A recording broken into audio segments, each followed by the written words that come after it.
your end? Yeah, that's fine. Thank you, Haribol. All right, thank you very much. And I'm going to, who would like to read the English today?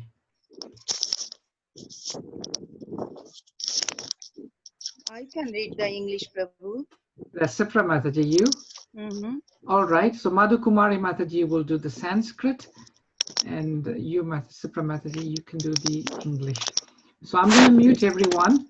If you can unmute yourselves, Madhu Kumari Mataji and Sipra Mataji, please. So let me just see how I do that. Mute all. Okay. So if you can unmute yourselves, and then we can start, and I can share my screen with the verses too. Hare Krishna. So, oh,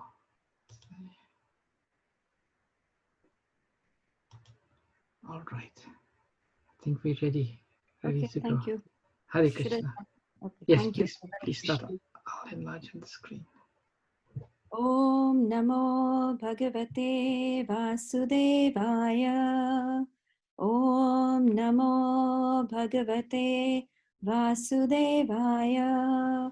Om Namo Bhagavate Vasudevaya. Okay, chapter 10, Vibhuti Yoga, verse 22. Vedanam samavedosmi, devanamasmi vasavaha, indriyanam manaschashmi, bhutanamasmi chetana. Of the Vedas, I am the Samaveda. Of the demigods, I am Indra, the king of heaven. Of the senses, I am the mind. And in living beings, I am the living force, consciousness. Rudranam sankarashchashmi, vitesho yaksharakshasham, vasunam pavakaschashmi, meruhu shikharani namaham. Of all the Rudras, I am the Lord Shiva. Of the Yakhas and Rakshasas, I am the Lord of wealth, Kubera. Of the Vasus, I am fire, Agni. And of mountains, I am Meru. 1024. Purudosham cha mukhyam mam, vidhipartha brihaspatiim, senanani maham skandaha, sarasamasmi sagaraha. Of priests, O Arjuna, know me to be the chief Brihaspati. Of generals, I am Kartikeya. And of bodies of water, I am the ocean. 1025. Maharshinam briguraham, giramasmi ekamaksharam, yajnanam japa yajnosmi, Thavaranam Himalayaha. Of the great sages, I am Bhrigu. Of vibrations, I am the transcendental Om. Of sacrifices, I am the chanting of the holy names, Japa. And of immovable things, I am the Himalayas. 1026. Ashvata Sarva Vrikshanam Devarshinam cha Naradaha Gandharvanam Chitraratha Siddhanam Kapilo Munihi. Of all trees, I am the banyan tree, and of the sages among the demigods, I am Narada. Of the Gandharvas, I am Chitraratha, and among perfected beings, I am the sage Kapila. 1027. Uche Shravasam Ashvanam Vidhimam Amruto Bhavam Airavatam Gajendranam Naranam cha Naradhipam. Of horses, know me to be Uchrisrava, produced during the churning of the ocean for nectar. Of lordly elephants, I am Oiravata, and among men, I am the monarch. 1028. आयुधानाम् अहं वज्रं धेनूनाम् अस्मि कामधुक् प्रजनाश्चास्मि कन्दर्पः सर्पाणाम् अस्मि वासुकिः Of weapons, I am the thunderbolt. Among cows, I am the Shuravi. Of causes for procreation, I am Kandarpo, the god of love, and of serpents, I am Vashuki. 1029 अनन्तश्चास्मि नागानां वरुणो यादशामहं पितॄणाम् अर्यमा चास्मि यमः संयमतम् अहम् Of the many-hooded Nagas, I am Ananta, and among the aquatics, I am the demigod Varuna. Of departed ancestors, I am Arjuna, and among the dispensers of law, I am Yama, the lord of death. 1030 प्रह्लादाश्चास्मि दैत्यानां कालः कलयातमहं मृगाणां च मृगेन्द्रोऽहं वैन्यतेयश्च पक्षिणाम् Among the Daitos, demons, I am the devoted Prahlada. Among subduers, I am time. Among beasts, I am the lion. And among birds, I am Garuda. 1031 पवनापवतमस्मि रामशास्त्रभृतमहं जशनां मकरश्चास्मि स्रोतशाम् अस्मि Janvi Of purifiers, I am the wind. Of the wielders of weapons, I am Rama. Of fishes, I am the shark. And of flowing rivers, I am the Ganges. 1032 सर्गाणाम् अदिरन्तश्च मध्यं चैवाहमर्जुना अध्यात्मा विद्यानां वादः प्रवादतमहम् Of all creation, I am the beginning and the end, and also the middle, O Arjuna. Of all sciences, I am the spiritual science of the self, and among logicians, I am the conclusive truth. 1033 अक्षराणाम् अकारोऽस्मि द्वन्द्वसमाशिकश्च च अहम् एव क्षयः कालो धाताहं विश्वतो मुखः Of letters, I am the letter A, and among compound words, I am the dual compound. I am also inexhaustible time, and of creators, I am Brahma. 1034 मृत्युसर्वाहरश्चाहम् उद्भवश्च भविष्यताम् कीर्तिः श्रीर्वक् च नारीणां स्मृतिर्मेधा धृतिः क्षमा I am all devouring death, and I am the generating principle of all that is yet to be. Among women, I, I am fame, fortune, fine speech, memory, intelligence, steadfastness, and patience. 1035 बृहत्सामा तथा साम्नां Gayatri छन्दसामहं माशानां मार्गशीर्षोऽहं ऋतूनां कुसुमाकरः Of the hymn in the Samaveda, I am the Brihat Sama, and of poetry, I am the Gayatri. Of months, I am Maghashirsha, November, December, and of seasons, I am flower bearing spring. 1036 द्यूतं चलयतामस्मि तेजस्तेजस्विनामहं जयोऽस्मि व्यवसायोऽस्मि सत्वं सत्त्ववतमहम् I am also the gambling of cheats, and of the splendid, I am the splendor.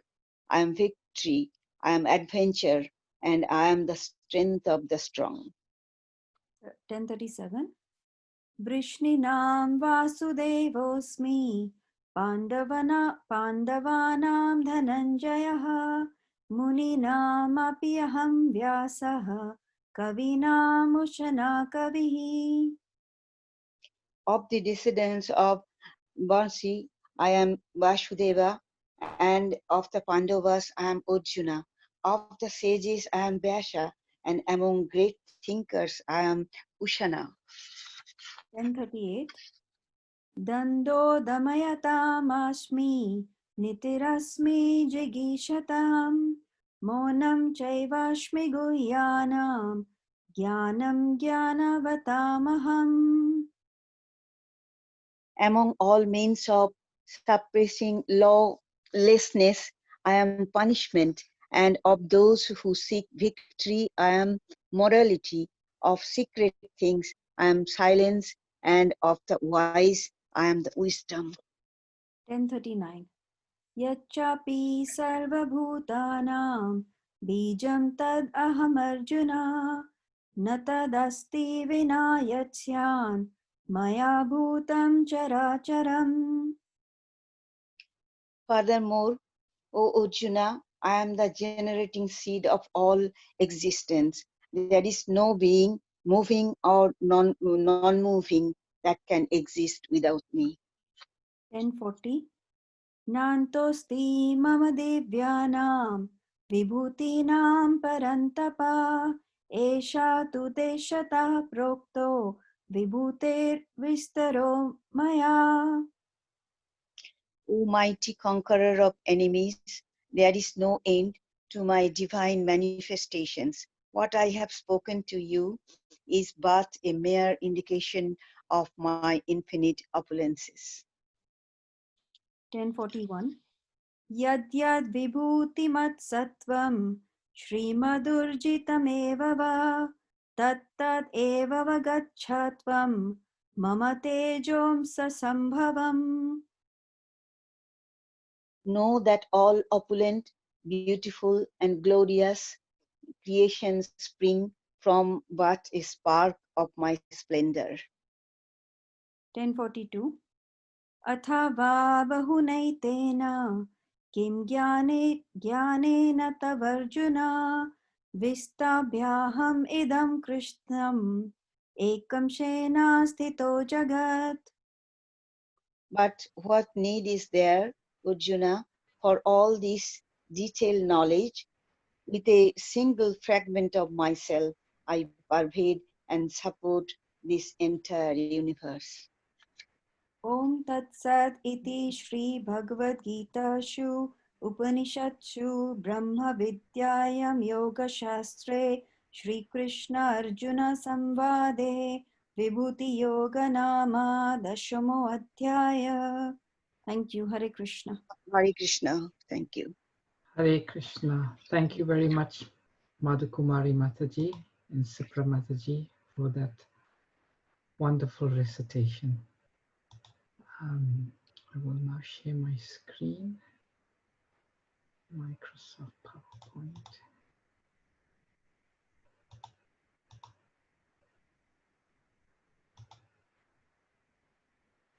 Okay.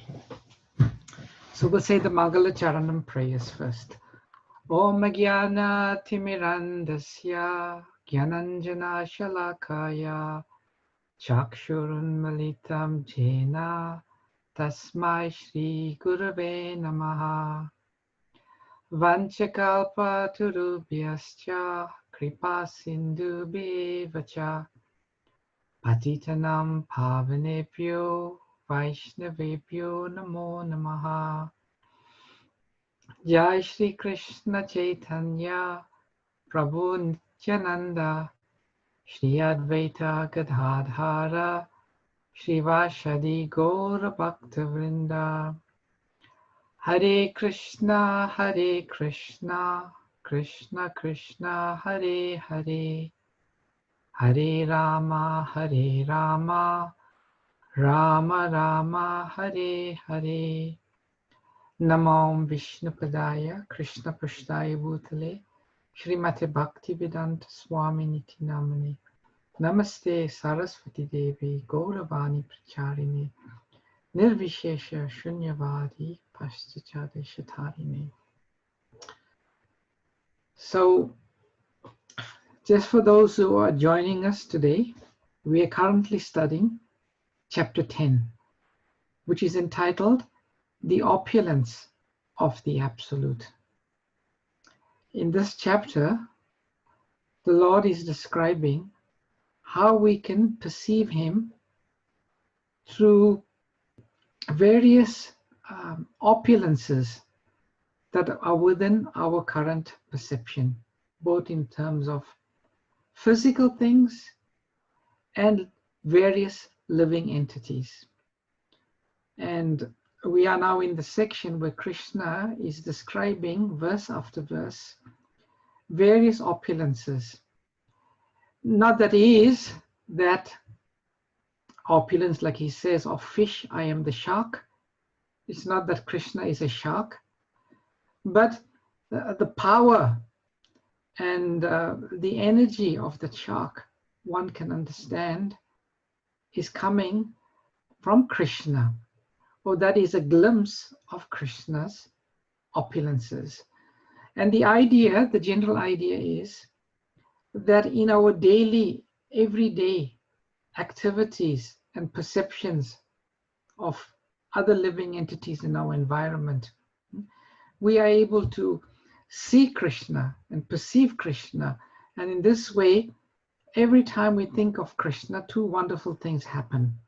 Simply by the process of thinking, we become purified of the various unwanted things, the anarthas that are within our heart. And secondly, we build up a deeper, stronger, and a more profound connection with Lord Krishna. So today's verse we are reading is 1036. Dhyutam chayalam tam asmi tejas vinam aham jayosmi vya vasayosmi sattvam sattvatam aham. So here Krishna is saying, I am also the gambling of cheats, and of the splendid, I am the splendor. I am victory, I am adventure, and I am the strength of the strong. Beautiful verse. A purport. Would anyone like to read today's purport? I can, Prabhuji. Please do, Divya Gaurangi Mataji. Thank you, Prabhuji. There are many kinds of cheaters all over the universe. Of all cheating processes, gambling stands supreme and therefore represents Krishna. As the Supreme Krishna can be more deceitful than any mere man. If Krishna chooses to deceive a person, no one can surpass him in his deceit. His greatness is not simply one-sided, it is all-sided. Among the victorious, he is victory. He is the splendor of the splendid. Among the enterprising and industrious, he is the most enterprising, the most industrious. Among adventurers, he is the most adventurous, and among the strong, he is the strongest. When Krishna was present on earth, no one could surpass him in strength. Even in his childhood, he lifted Govardhan Hill. No one can surpass him in cheating. No one can surpass him in splendor. No one can surpass him in victory. No one can surpass him in enterprise. And no one can surpass him in strength.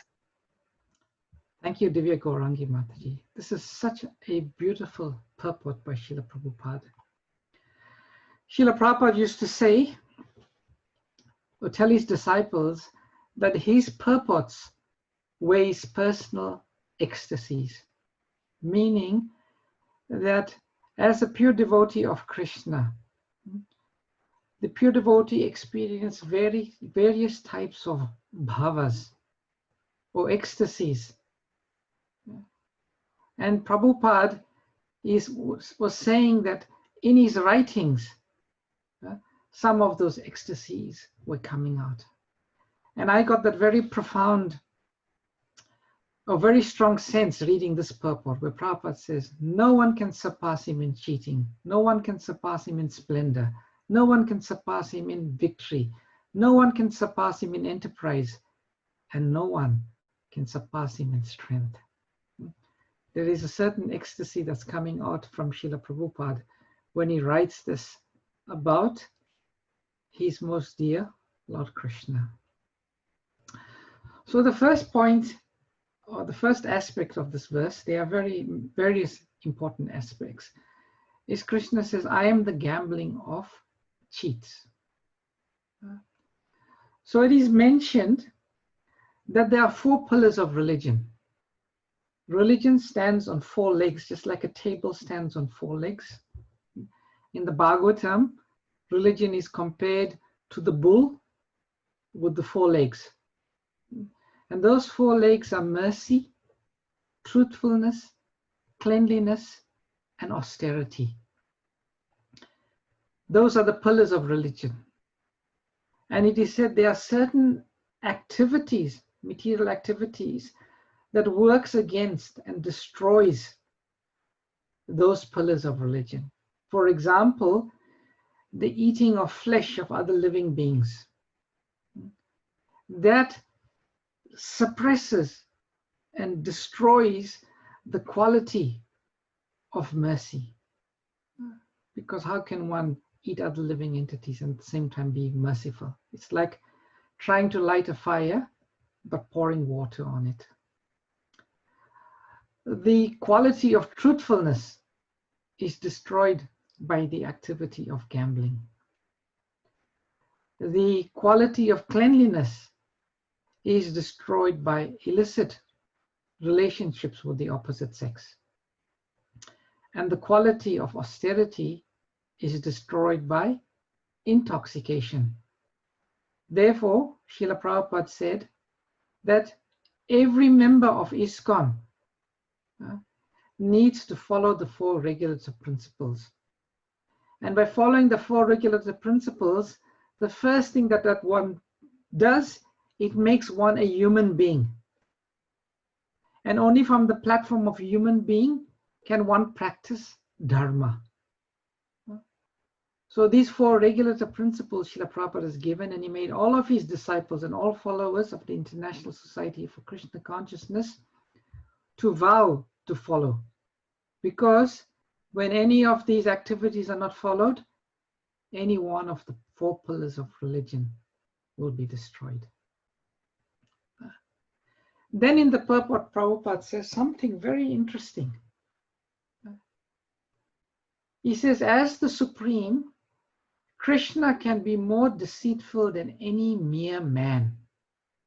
If Krishna chooses to deceive a person, no one can surpass him in his deceit. His greatness is not simply one-sided, it is all-sided. This is a very interesting statement. His greatness is not simply one-sided, it is all-sided. Like sometimes when people hear the statement that Krishna can be deceitful, they are taken aback. They are thinking, how can the Supreme Personality of Godhead, the embodiment of all Dharma, how can deceit exist in him? There must be something wrong here in our understanding. No, Prabhupada is saying, no.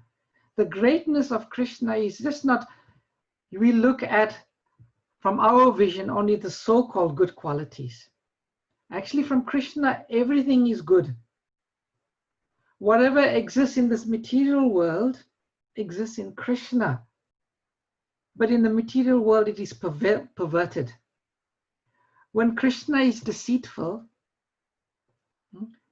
it comes from his all goodness, from his greatness. There is no darkness to Krishna's deceitfulness. Ultimately, when Krishna deceives anybody, it results in their betterment for their good. Because Krishna, no bad quality can reside in Krishna. Therefore, Prabhupada is saying, Krishna's greatness is not only one-sided as some sentimental people think. It is all-sided. It's all-sided in the sense that it is all good. In the material sense, in its perverted sense, we may think it's bad, but in Krishna, it's all good. Can any of you think of any particular pastime where Krishna acted beautifully deceiving, where he was very deceitful? Can anyone think? Hare Krishna. Hare Krishna, Pinky, Maybe Mataji? during the war in the Mahabharata. Yes. I'm not sure. Maybe it was Karan when Arjun said that he doesn't want to kill him, and then Krishna said, "Yes, do it." Yes, that is one example. And when Bhishma Pitama was fighting very well, Yes. then they brought Sikhandi, and it was Krishna's idea. Yes. Because Bhishma Pitama had always said that I'll never fight against a woman. Yes.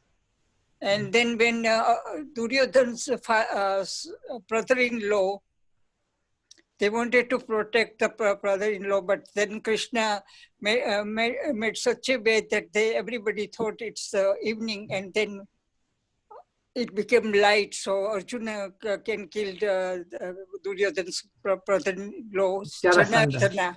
Yeah. Jayadratha. Yeah, Jayadratha. Yeah.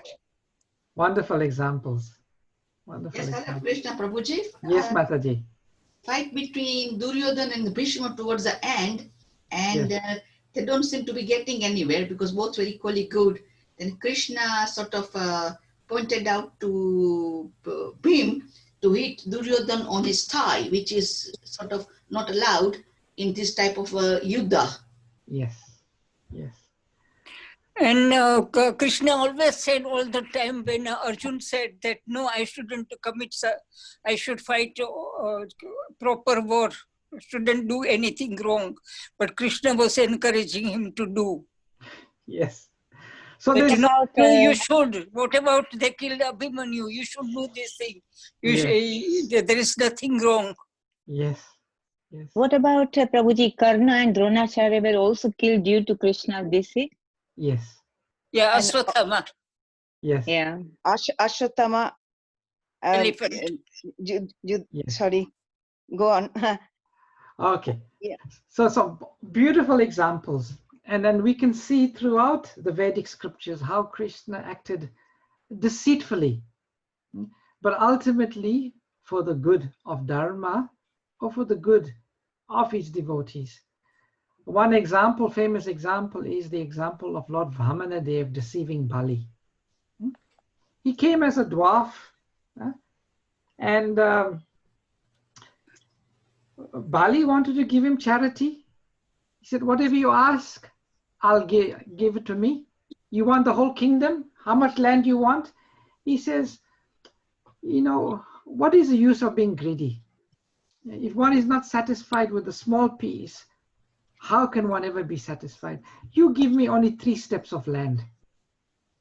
And Bali was saying, you only want 3 steps of land? I can give you. And he said, no, I'm a simple Brahmana, just 3 steps of land. And Bali said, okay. And then what he did? He made himself huge. With 2 feet, he covered the entire universe. And then he's telling Bali Maharaj, where should I put my 3rd step? And Bali said, put it on my head. And in the 10th canto, when Srimati Radharani is talking to the Brahmara Gita, she accuses Krishna of being deceitful. She quotes these examples. And one of the examples is how he tricked Bali. But eventually, what did Krishna do? Although he tricked him and deceived him, he actually became the doorkeeper of Bali. Then you were quoting the example of Duryodhana. His mother, Gandhari, becomes so powerful by her chastity. She wanted to empower her son to win the battle. And she told him, I've got all this power. When I remove my blindfold, if you stand naked in front of me, I will give you all of my power. Then Krishna knew the strength of that power would make Duryodhana invincible. So Duryodhana went to his tent, and in the night he stripped naked and he's walking towards the tent of his mother. And who does he see standing in front of him?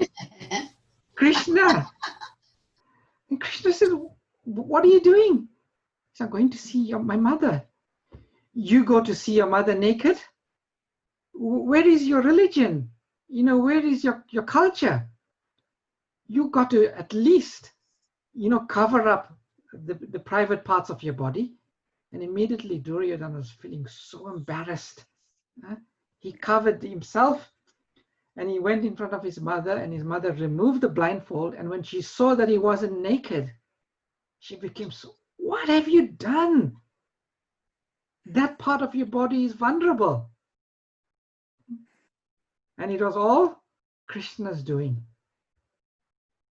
And then some of you were saying that how they were fighting in the battlefield. And the Pandavas were starting to be defeated because Dronacharya was fighting so valiantly. He was going to destroy the entire Pandava army. And they didn't know what to do. Then Krishna says, there's only one thing you can do.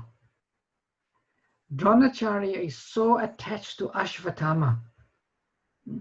If you'll tell him that Ashvatthama is dead, he will lose all of his strength. So Yudhishthir, if anybody else says it, he won't believe it. But you are known as Dharmaraj. If you say that Ashvatthama is dead, then he will believe it. Then Yudhishthir Maharaj said, but I've never spoken a lie in my life. How can I speak a lie?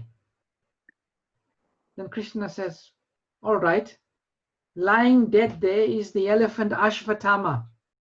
You say Ashvatthama, the elephant, is dead. And as you say that, I'll blow my conch shell. So Yudhishthir Maharaj said, Ashvatthama, the elephant. And then he said, elephant, Krishna blew his conch shell. And all Dronacharya heard was, Ashvatthama is dead. And he was finished, weak. And in this way, Krishna performed his deceit. But it was a wonderful deceit. Because when we hear Krishna performing this deceit, do we feel joy? Do we feel excitement? Or do we feel some lacking towards Krishna? No, we don't.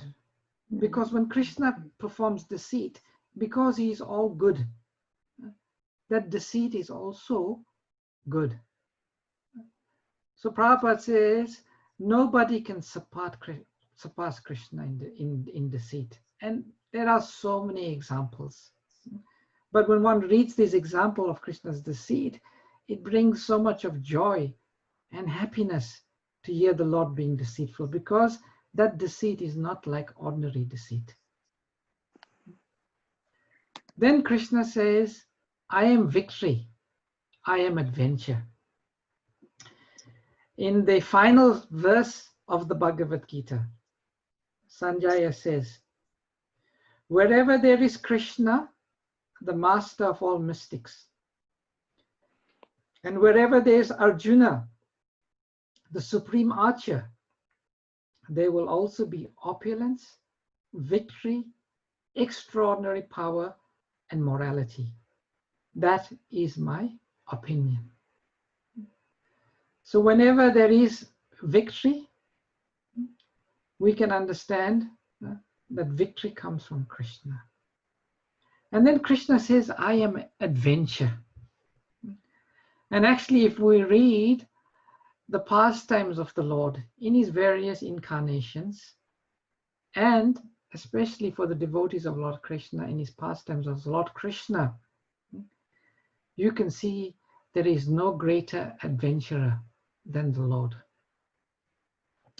There are many pastimes But one pastime in particular, in terms of Krishna's adventure, I always find Krishna's adventurous is wonderful. And that is the pastime of Krishna kidnapping Rukmini Devi. We all know the pastimes as described in Srimad Bhagavatam, that Rukmini wanted to marry Krishna.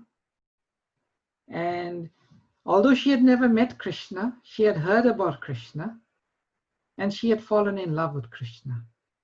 And then she had sent a message to Krishna, expressing her feelings, and that she wanted to marry Krishna. But there was a difficult situation because Rukmini's brother, Rukmi, he was friends with Shishupal, and he had arranged with Shishupal for Rukmini to get married to Shishupal. And although Bhishmaka, the father, was not happy with it, because he was so affectionate towards his son, he allowed this wedding to take place. And Shishupal's father was Dhamagosha. And he thought to himself, if Krishna comes here to disturb this marriage ceremony, he said he will cut him down with his military power. And he came with many military divisions, elephants, garlanded with golden necklaces, chariots, horses. And he came fully prepared that if he saw Krishna anywhere, he would cut him down. And it said he had thousands of men, and he had prominent kings and personalities like Jarasandha, Dantavakra, Vidurata, and Pundraka. And although it was an open secret that Rukmini was meant to be married to Krishna, they still were firm that Rukmini would marry Shishupal. And they were prepared under any cost to ensure that this would happen. But then Krishna came in his chariot. And although the fortification was so strong, they thought they had all preparedness to stop Krishna from taking away Rukmini. It is explained just like a lion comes. It's a very nice analogy. Sometimes you see these nature programs. There's a dead animal and there's a lot of jackals all trying to feed on the dead animal. But as soon as the lion comes, the jackals all scatter, and the lion comes and takes the deer and just takes it for himself and goes away. And Krishna appeared like that, without any fear, without any concern. Krishna grabbed Rukmini, put Rukmini on his chariot. Rukmini took the reins of the chariot, and off they set off. And Krishna was just firing his arrows, and all of those strong military generals, all the phalanxes, they could do nothing against Krishna. And Jarasandha was there, and he had experienced many times he was defeated by Krishna. And he roared, "How is this? Krishna is taking Rukmini away from us without opposition. What is the use of us being chivalrous fighters with arrows?" And then he says the opposite. "My dear princess, just look. We are losing our reputation. He is just like a jackal taking booty from a lion." The devotees see Krishna as the lion taking the booty from the jackal. And the envious non-devotee thinks Krishna is the jackal taking the booty from the lion. And the pastimes of the Lord is like this: chivalrous, urukrama, vikramana, full of chivalrous activities, Krishna. Nobody can come and defeat him. And Krishna is full of adventure. And then lastly it says there, "I am the strength of the strong." And it is said there are different types of strengths: physical strength, spiritual strength, emotional strength, and mental strength. There is no one that can surpass Krishna in any strength. And as far as physical strength is concerned, Krishna is not like a muscular wrestler. It is that Krishna's body, it is very, very soft, extremely soft. But still, he is the strongest of the strong. In the Srimad Bhagavatam 15th chapter, 5th verse, there is a wonderful verse spoken by Arjuna. After Krishna had departed from the planet, Arjuna was feeling so much of lamentation. He was feeling so much of aggrievement. And then he spoke this beautiful verse. Arjuna said, "O king," talking to Yudhishthira Maharaj, "the Supreme Personality of Godhead, Hari, who treated me exactly like an intimate friend, has left me alone. Thus my astounding power, which astonished even the demigods, is no longer with me." So we all know that of warriors, there was no one more powerful and adept than Arjuna. And the moment Krishna had left, Arjuna said, all my astounding power is just gone. It's no longer with me. Because that power was coming from Krishna. And in the purport, Prabhupada writes very beautifully. Prabhupada says, anyone specifically powerful and opulent in wealth, strength, beauty, knowledge, and all that is materially desirable is to be considered but a product of an insignificant portion of the complete whole of my energy. This is Krishna speaking. No one therefore can be independently powerful in any measure without being endowed by the Lord. When the Lord descends to the earth along with his eternal ever-liberated associates, he not only displays the divine energy possessed by himself, but also empowers his associates with the required energy to execute his mission or incarnation. So Krishna is supremely strong, and he makes his devotees also supremely strong to execute his mission. In the Nectar of Devotion, there are 60 qualities listed of the Lord. The fifth quality that's listed is strong. And there it is said, a person who has extraordinary bodily strength is called Balayan. When Krishna killed Aritrasura, son of the Gopi, said, my dear friends, just see how Krishna has killed Aritrasura.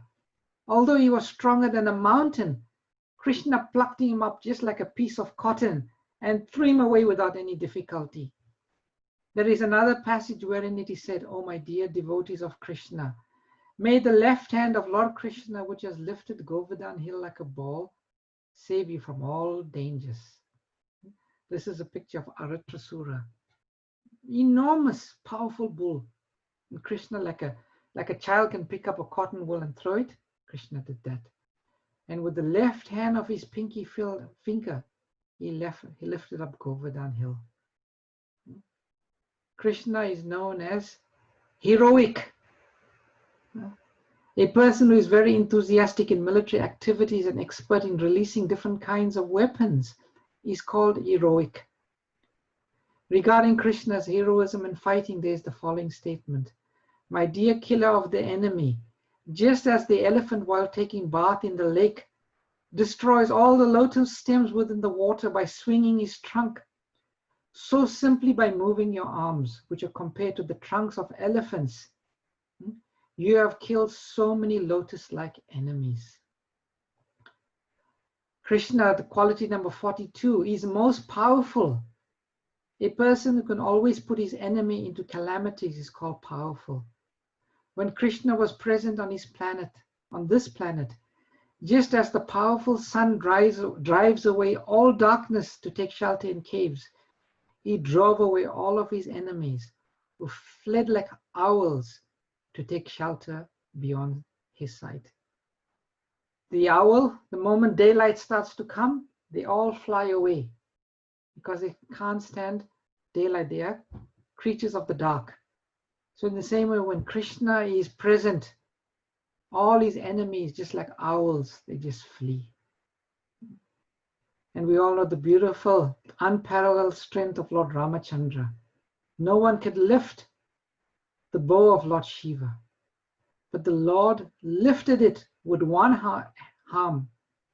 He strung it and then he broke it as if it was effortless. So these wonderful qualities, even when you see someone gambling, or even if you're a gambler, you think Krishna is the gambling of cheats, you can remember Krishna.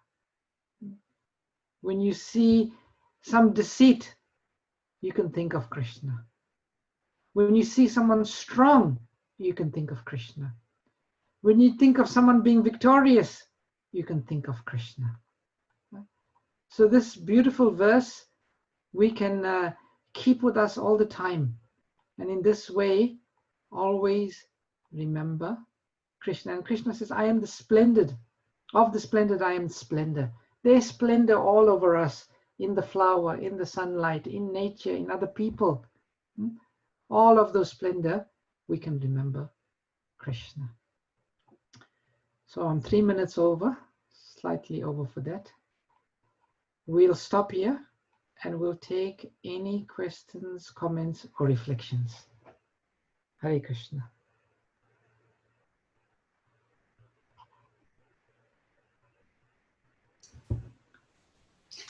Hare Krishna Prabhuji, just a personal reflection on not cheating or something on deceiving, which my husband was always very supportive of Krishna. He was a great, great devotee of Krishna. And he would say he's the greatest cheater of the world, but not cheating in such a way. And he would say, if you want to succeed in life, think, because people who deceive, like what Krishna did, they have to be very intelligent. And you just cannot cheat or do anything without using your intelligence, without cheating in a way, yet cheating in another way. So I remember my husband is no more here now, but he was always thinking about Krishna and how he could make his way out of any situation. Oh, beautiful. He sounds like a wonderful devotee of Krishna he was. Yeah, he was. And another thing was, you know, in his last few moments of life, yes, he asked me to play guitar. We had an audio system at that time. And he kept looking at Krishna's photo. You know, the Jhulan Yatra with Krishna and Radhaji. Yes. And he told me, I'm going. And he pointed upstairs, like with his fingers, I'm going up. You take care of yourself. This is the first time I've ever seen somebody thinking of Krishna at the last moment. Oh, wonderful. What a glorious he was passing away. And yet he was in the Indian army. And he was in the Indian army. He must have killed people. But that was part of his work, Prabhuji. Yes, that's part of a Kshatriya's duty. Yes, exactly. Exactly. Yeah. Hare Krishna. Thank you for that reflection, Mataji. Wonderful. Thank you.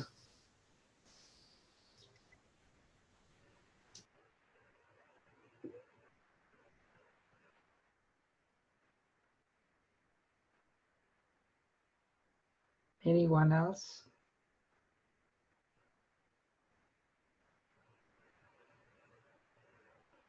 Hare Krishna, Prabhuji. Hare Krishna, Mataji. You know, you spoke about something to do with anarthas. I missed that bit at the beginning. Could you share that again, please? I'm thinking when I said that anarthas. We were talking about the power and the opulences that we see. They are all part of Krishna. They are because they are Krishna's qualities. And then you said something about thinking of Krishna destroys anarthas, or was it linked to Oh, yes. Sorry. I said when one thinks about Krishna, in the way that Krishna is guiding us to think in this chapter, the opulence of the Absolute. I said two things happen. Simply by thinking about Krishna, simply the thought of Krishna, it can destroy unwanted things in the heart. Simply the thought of Krishna. Every time someone thinks about Krishna, immediately there'll be so many anarthas just being removed. And that's one thing that happens. And the second thing is one develops a connection with Krishna by thinking of him in these ways. Yes. Wonderful. Really nice class, Prabhuji. Thank you so much. Did you say anartha? Anartha, yeah. Unwanted, anarthas. Unwanted things in the heart. Unwanted. Thank you. Unwanted things in the heart. Yeah. Hare Krishna Prabhu. Hare Krishna, Rajesh Prabhu. So, when how do we take this example of Krishna being Krishna kind of deceiving in our own personal life? If you are in a situation where deceit is needed for greater good, and again, obviously, you have to be careful what that greater good is. Is it okay to do it? That's a very good question and point you raise, Rajesh. Is because some people may think that Krishna used deceit for some greater good. So maybe I can use deceit also for the greater good.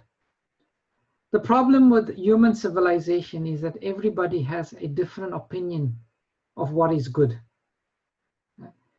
Based on their own mental concoctions, people have different ideas of what is good. So one has to be careful there in one is choosing to use deceit. Really, the only people who are qualified to use deceit in their dealings are the pure devotees of the Lord. Those people who are strongly connected to Dharma. They are the only ones, those who are pure devotees of the Lord, because they have absolute clarity about what is good and what is bad, and they are not deceived by the workings of the mind and the false ego. So therefore, if a devotee thinks deceit is needed, because sometimes even Lord Grandfather Bhishma advises, when people are deceitful to you, you should use deceit in return. That is one reason. But in another sense, if one is not on a very high spiritual platform and you think that deceit is needed, one should consult with higher authorities or people who are more advanced in shaping your deceit.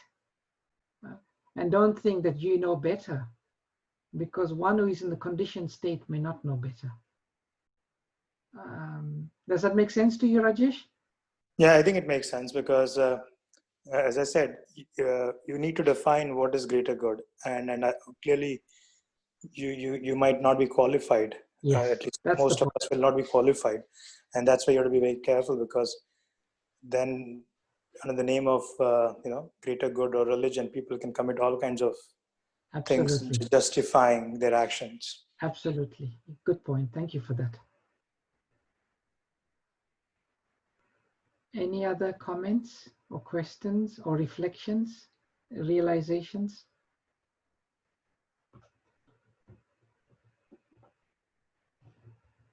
All right. So today we have time. I could ask some devotees to maybe share